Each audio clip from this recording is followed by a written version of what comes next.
ये बच्चों आज का खान एकेडमी का लिंक देखिए, मैंने कैसे उसको क्लिक किया और क्लिक करते ही हमारा ये खान एकेडमी का लिंक आ गया। लिंक आते ही अब हमारा आज ये क्वेश्चन आएगा ax plus B into x minus B. इसके जो विशेष गुणनफल है, मतलब इसके कैसे इसके फैक्टर्स होंगे, ये देखिए। ये हमारी 3 मिनट की वीडियो है, हम देखते हैं। जैसे ये देखिए यहाँ पे 2x घटा 8 का गुणनफल पता करें। यहाँ सीधे सीधे इसका आंसर अक्सर होगा 4x² माइनस 64। लेकिन मेरे ख्याल से इस पूरी प्रक्रिया का मुख्य उद्देश्य ये देखना है कि क्या आप इसमें मौजूद पैटर्न यानी प्रतिरूप पहचान पाते हैं। ये a जमा b गुणा a घटा b के रूप में है, जहाँ a का मान 2x और b का मान 8 है।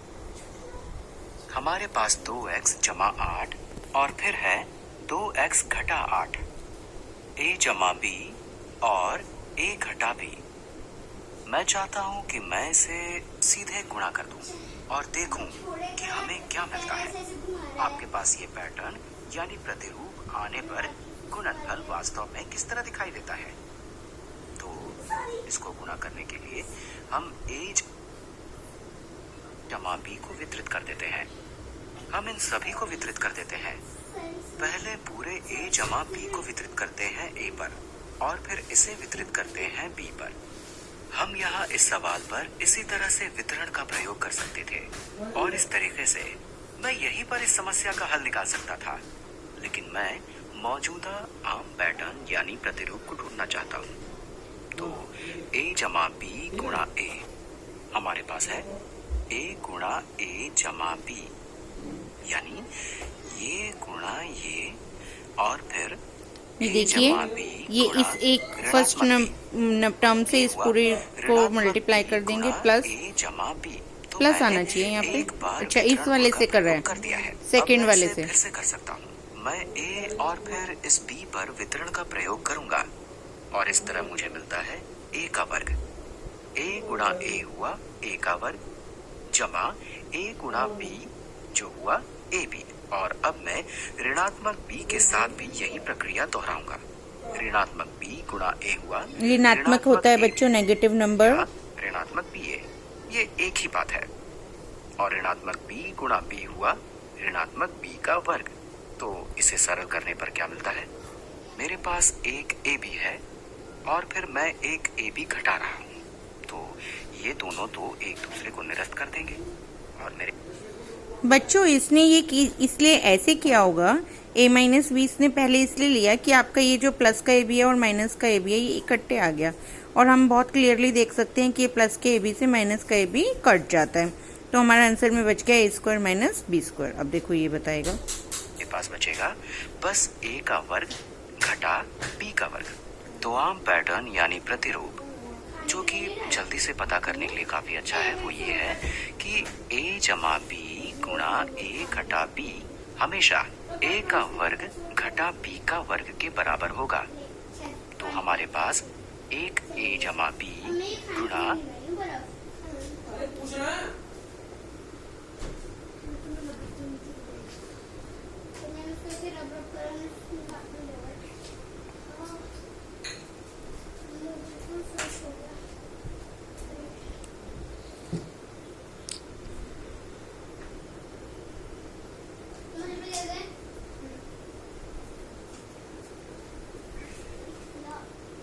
x जमा 8 गुणा 2x, फिर a जमा b गुणा ऋणात्मक। तो इसे सरल करने पर क्या मिलता है, मेरे पास होगा। तो हमारे पास एक a जमा b गुणा a घटा b है, तो इसका गुणनफल a का वर्ग होगा। तो ये 2x का वर्ग घटा b का -8 यानी घटा 8 का वर्ग होगा। तो ये हो गया 4x² हो जाएगा 2 का वर्ग गुणा x का वर्ग यानी 4x वर्ग, और उसमें से हम 8 के वर्ग -64, तो ये हो जाएगा 4x वर्ग घटा 64।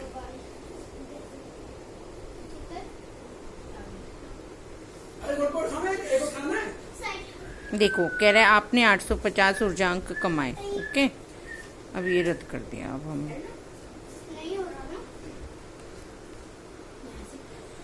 सरल करें 7x धन 10 के पूर्ण वर्ग को। और इसे हल करने से पहले मैं आपको बताऊंगी कि आप गलती कहाँ कर सकते हैं। ये है, आपके दिमाग में ये बात आ सकती है कि 7x धन 10 का अगर पूर्ण वर्ग लिखा है तो ये बराबर होगा 7x के पूर्ण वर्ग के, और इसमें अगर मैं 10 का पूर्ण वर्ग जोड़ देती हूँ तो। और मैं आपको बता दूं, इसको मैं एकदम बड़े बड़े अक्षरों में लिखना चाहूंगी कि ये बच्चों क्या बन जाता है आपका a प्लस बी की होल स्क्वायर। और हमें पता है a प्लस बी की होल स्क्वायर क्या होता है, a square plus B square plus 2ab।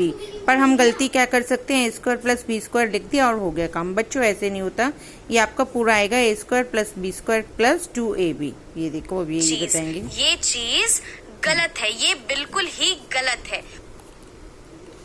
और ऐसा इसलिए है क्योंकि यहाँ पर हमें जोड़ना है। अगर हमारे पास होता 7x गुणे 10 का पूर्ण वर्ग, तो हम इसे लिख सकते हैं 7x का पूर्ण वर्ग गुणे 10 का पूर्ण वर्ग। यहाँ पर ये चीज सही है क्योंकि यहाँ पर हमें इन दोनों संख्याओं का गुणन करना है, लेकिन यहाँ पर हमें गुणन करने के लिए नहीं कहा गया है।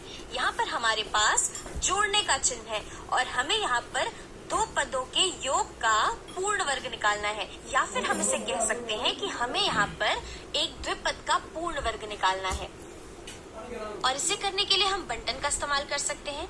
यहाँ पर दरअसल हमें 7x धन 10 का 7x धन 10 में ही गुणा करना है। और इसे तो हम यहाँ देख सकते हैं कि ये दोनों पद समान पद है, तो इसे हम लिख सकते थे कि ये चीज बराबर है a का वर्ग धन 2ab धन b के वर्ग के। धन मतलब पॉजिटिव हम प्लस। से कह सकते हैं कि अगर हमारे पास एक द्विपद है a धन b के पूर्ण वर्ग के रूप में, तो इसे बड़ी ही सरलता से हम a का वर्ग धन 2ab धन हमारे दूसरे वाले पद के पूर्ण वर्ग को। ठीक है, तो अब आपको समझ आ रहा होगा कि हमारा ये जो गलत उत्तर हमने निकाला था और हमारा जो सही उत्तर है इसमें क्या अंतर है। यहाँ पर हमारा ये वाला पद है और इसमें हमारा ये वाला पद नहीं था, और ये हमें तभी मिलेगा जब हम सही तरीके से इसे हल करेंगे। इसलिए मैं आपको सलाह दूंगी कि कभी भी इस तरीके से इस सवाल को मत हल कीजिएगा। ठीक है, चलिए अब हम इसको सरल कर लेते हैं। और भी यहाँ पर है मेरे पास 7x का पूर्ण वर्ग, तो ये बराबर होगा 7 गुणा 7 होता है 49 के, और यहाँ पर है मेरे पास x का वर्ग। ठीक, 49x स्क्वायर प्लस मेरे पास 2 गुणा 7 2 7 जो 14 10 जो 140 कर लेती हूँ। 2 गुणा 7 होता है 14 और 14 गुणे 10 होता है 140 के बराबर। और इसके अलावा मेरे पास x है यहाँ पे, तो इसको मैं यहाँ लिख दूंगी। प्लस 10 की स्क्वायर इज 100 और 10 का वर्ग होता है 100 के बराबर। ठीक, तो हम कह सकते हैं 7x धन 10 का पूर्ण वर्ग बराबर है 49x के वर्ग धन 140x धन 100 के।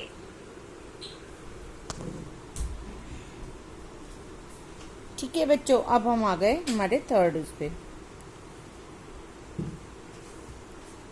थर्ड भी वीडियो है। 6x घटा 5y भुजा वाले वर्ग का क्षेत्रफल निकालें।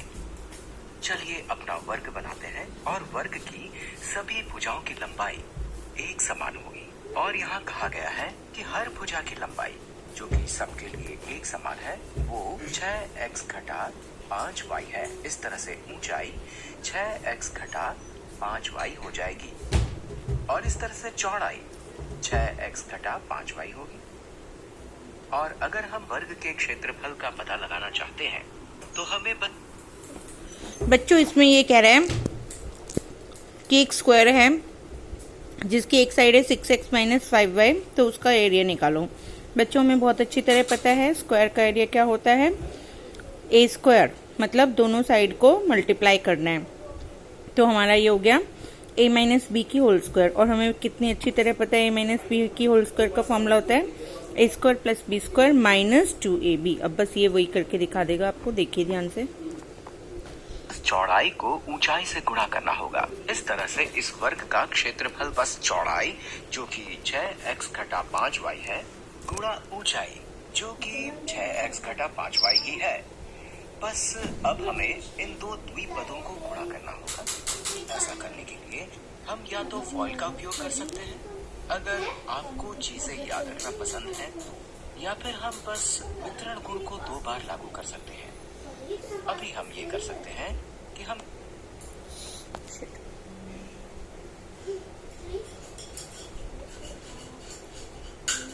तो हमें बस चौड़ाई को ऊंचाई से गुणा करना होगा। इस तरह से इस वर्ग का क्षेत्रफल बस चौड़ाई जो कि 6x घटा 5y है गुणा ऊंचाई जो कि 6x घटा 5y है। इसमें एक बार फिर से ऋणात्मक 5y से गुणा होगा। इसमें पूरे मैजेंटा या गहरे गुलाबी रंग में 6x घटा 5y है और इससे हमें क्या मिलता है? अब हमारे पास 6x गुणा 6x है। इस तरह अगर मैं बस इसे वितरित करता हूँ तब 6 मैं 6 से 36x स्क्वायर का उपयोग कर रहा हूँ। 6x गुणा 6x 36x के वर्ग के बराबर है और फिर जब मैं 6x गुणा ऋणात्मक 5y लेता हूँ 6 5 से 30xy प्लस माइनस के 5 जो कि ऋणात्मक 30 के बराबर है और फिर मेरे माइनस पास के x 30xy गुणा y है। अब ये ऋणात्मक 30xy हो फिर से आ जाएगा माइनस के और अब 30xy मैं ये लेना चाहता हूँ। प्लस मैं के यहाँ पर 25y स्क्वायर। कई रंगों का उपयोग करने का प्रयास कर रहा हूँ और अब मेरे पास ये ऋणात्मक 5y गुणा 6x ऋणात्मक का बच्चों नेगेटिव मतलब होता है माइनस। 5 गुणा 6 ऋणात्मक 30 हो जाएगा। ऋणात्मक 30 और मेरे पास एक y और एक x या एक x और एक y है और अंत में मेरे पास मेरा अंतिम वितरण है जो मुझे करना है। माइनस माइनस प्लस हो जाता है। मेरे पास ऋणात्मक 5y गुणा ऋणात्मक 5y है। इस तरह से ऋणात्मक को ऋणात्मक से गुणा करने पर धनात्मक हो जाएगा। अब ये धनात्मक 5 गुणा 5 मिलकर 25 हो गया। y गुणा y के वर्ग के बराबर होता है और अब हमने लगभग इसे पूरा कर लिया है। यहाँ पर हम कह सकते हैं हम यहाँ पर मध्य में बस इन दो पदों को जोड़ सकते हैं क्योंकि इनमें दोनों ये सेम वेरिएबल्स हैं। 60xy हो जाएगा। इस तरह आपको 36 का वर्ग घटा 60xy जमा 25y का वर्ग मिलता है। अब अगर आपको याद हो तो इसे तेजी से करने का भी एक तरीका है। अगर आपको याद हो a माइनस बी की whole square is equal to a square मैं minus 2ab plus b square जो मुख्य रूप से हम यहाँ पर भी कर रहे हैं। ये बिल्कुल 6x घटा 5y के बराबर ही होगा। यहाँ आपको एक पैटर्न यानी प्रतिमान याद रखना होगा। अगर मेरे पास a जमा b का वर्ग है तो ये a जमा b गुणा a जमा b के बराबर